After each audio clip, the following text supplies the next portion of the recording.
வணக்கம் நண்பர்களே, முக்கிய செய்திகளை இந்த பதிவில் பார்க்க போகிறோம். அண்ணாமலை கட்சி ஆரம்பிக்க போகிறாரா, பிஜேபியிலே தொடர போகிறாரா அப்படிங்கிறத அண்ணன் 2 நாளில் சொல்கிறேன் அப்படின்னு சொல்லியிருக்காரு. 2 நாள் வரைக்கும் நம்ம வெயிட் பண்ணலாம். இப்போது இந்த டெல்லி ராஜகோபாலன், சுமந்த் சி ராமன் இவங்கெல்லாம் ஆங்கில மீடியாவுக்கு பேட்டி கொடுத்துருக்காங்க. அந்த பேட்டியில் இல்லை அண்ணாமலை தனி கட்சியெல்லாம் ஆரம்பிக்கக்கூடாது அப்படின்னு சொல்லிட்டு டீக்ரேட் பண்ணுற மாதிரி பேசியிருக்காங்க. கட்சி ஆரம்பிக்கிறதும் ஆரம்பிக்காமல் இருக்கிறதும் அவங்களுடைய விருப்பம். இதில் எதுக்காக டெல்லி ராஜகோபாலன் மூக்க நுழைக்கிறாரு அப்படின்னு பாஜக தொண்டர்கள் கொந்தளிக்கிறாங்க. அண்ணாமலை சப்போர்ட்டர்ஸு கடுப்பாகிறாங்க.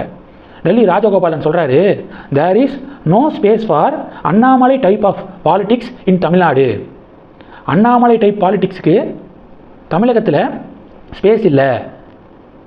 டிவிக்கே ஆளும் கட்சியாக வந்துட்டாங்க. திராவிட கட்சிகள் வீழ்ச்சியை நோக்கி போய்ட்டு இருக்காங்க. இப்போ டிவிக்கே வர்சஸ் பிஜேபி அப்படிங்கிறது தான் களம். புதுசாக அண்ணாமலை அரசியல் கட்சி ஆரம்பித்தா இடம் இல்லை அப்படின்னு டெல்லி ராஜகோபாலன் பேசியிருக்காரு. இப்போது டெல்லி ராஜகோபாலன், சுமந்த் சி ராமனுடைய இது போன்ற பேச்சுகளுக்கு அண்ணாமலை சப்போர்ட்டர்ஸு ஒரே வரியில் பதில் சொல்கிறாங்க. என்ன பதில் சொல்கிறாங்க தெரியுமா? டிஎம்கே ஒரு விஷயத்தை ஆதரிக்கிறாங்கன்னா அது கெட்ட விஷயம் அப்படின்னு அர்த்தம். ஒரு விஷயத்தை எதிர்க்கிறாங்க அப்படின்னா அது மக்களுக்கு நல்லதுன்னு அர்த்தம். மத்திய அரசாங்கத்துடைய திட்டங்களை எதிர்த்தாங்கன்னா, டிஎம்கே எதிர்க்கிறாங்கன்னா அது மக்களுக்கு பயனுள்ள திட்டம் அப்படின்னு அர்த்தம். அதே மாதிரி இந்த டெல்லி ராஜகோபாலன், சுமந்த் சி ராமன் இவங்கெல்லாம் அண்ணாமலை கட்சி ஆரம்பிக்கக்கூடாதுன்னு சொன்னால் அண்ணாமலை கண்டிப்பாக ஆரம்பிக்கணும்.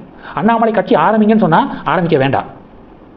இதை வச்சு அண்ணாமலை முடிவெடுத்துக்கலாம். அண்ணாமலை ஆரம்பிக்கக்கூடாதுன்னு சொல்கிறாங்க. அப்போ அண்ணாமலை வேலையாக கட்சி ஆரம்பிக்கணும், அதுதான் கரெக்டு அப்படின்னு பதிலடி கொடுக்குறாங்க அண்ணாமலை சப்போர்ட்டர்ஸ். இது ஒன்று. ரெண்டாவது என்ன பார்க்க போகிறோம்? டிவிகே மினிஸ்டர்ஸ் செங்கோட்டையன், தமிழன் பார்த்திபன் இவங்க ஹிந்து முன்னணியுடைய தலைவரை சந்திச்சிருக்காங்க. அந்த புகைப்படம் வைரலாக ஷேர் ஆகுது. இப்போ திமுக காரங்க பார்த்தீங்களா, டிவிகேவை யார் இயக்குது, ஆர்எஸ்எஸ் இயக்குது அப்படிங்கிறது இப்போ நிரூபணம் ஆயிடுச்சா அப்படின்னு பதிவுகள் போட்டுக்கிருக்காங்க.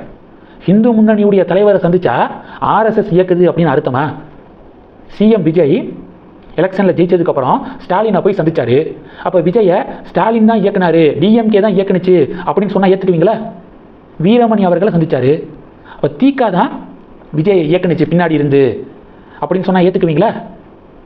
அது என்ன, டிவிகே காரங்க வீரமணியை சந்திக்கலாம், தீகாவை சந்திக்கலாம், ஹிந்து முன்னணியை சந்திக்கக்கூடாதா அப்படின்னு சொல்லிட்டு இப்போ ஹிந்து முன்னணி சப்போர்ட்டர்ஸ் எல்லாம் பதிலடி கொடுக்குறாங்க.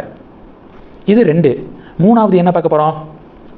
இன்னைக்கு திருச்சியில் விஜய் அவர்களுடைய மக்கள் சந்திப்பு நிகழ்ச்சியில் சில விஷயங்கள் பேசியிருக்காரு. அதில் இன்னைக்கும் சரி, நேற்றும் சரி, நாளைக்கும் டிஎம்கேவோட தான் போட்டி அப்படின்னு சொல்லியிருக்காரு விஜய். இந்த ஸ்டேட்மெண்ட்டுக்கு நான் போன வீடியோவிலே பதில் சொல்லியிருந்தேன். டிஎம்கே ஆளுங்கட்சியாக இருந்தபோது டிவிகேவுக்கும் டிஎம்கேக்கும் தான் போட்டி அப்படின்னு சொன்னதில் லாஜிக் இருக்குது. இப்போது ஆளுங்கட்சியாக டிவிகே வந்துருச்சு. இப்போ எதுக்காக எப்போதுமே டிஎம்கேவோட தான் போட்டி அப்படின்னு விஜய் பேசுகிறாரு? அண்ணாமலை தனி கட்சி ஆரம்பிக்க போகிறாரு அப்படிங்கிற செய்தி வந்ததுக்கே மக்கள் மிகப்பெரிய வரவேற்பு கொடுத்துருக்காங்க. அதன் காரணமாக அதில் கொஞ்சம் பேனிக் ஆகி தான் டிஎம்கேவோட தான் போட்டி அப்படின்னு மறுபடியும் பேச ஆரம்பிச்சிருக்காரு விஜய் அப்படின்னு கருத்துக்கள் வருது. அடுத்து கோட் ஷூட் போடுறதை பற்றி பேசியிருக்காரு விஜய். பிளாக் அண்ட் ஒயிட், அந்த நிறத்தின் காரணமாக தான் கோட் ஷூட் போடுறேன் அப்படின்னு விளக்கம் கொடுத்துருக்காரு. அடுத்து பார்த்தீங்கன்னா, திருச்சி கிழக்கு என்னுடைய செல்ல பிள்ளை போல, வரக்கூடிய பை எலெக்ஷனில் நம்மளில் ஒருத்தரை நான் வேட்பாளராக நிப்பாட்டுவேன், ஜெயிக்க வைக்கணும் அப்படின்னு வேண்டுகோள் கொடுத்துருக்காரு. பெரம்பூரில் இன்னும் நன்றி சொல்ல விஜய் போல பக்கத்திலே தான் இருக்குது.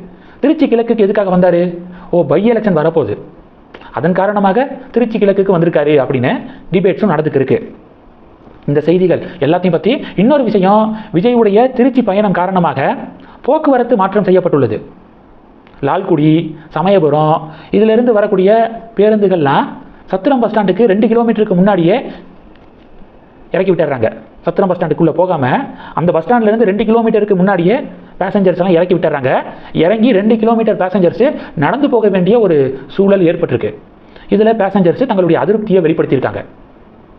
இந்த செய்திகள் எல்லாத்தையும் பற்றி உங்களுடைய பார்வைகளை மறக்காமல் கமெண்ட் பண்ணுங்கள். தொடர்ந்து கனெக்டில் இருங்க. அடுத்தடுத்து நிறையா பதிவுகளை பார்க்க போகிறோம். நன்றி. ஜெய் ஹிந்த்.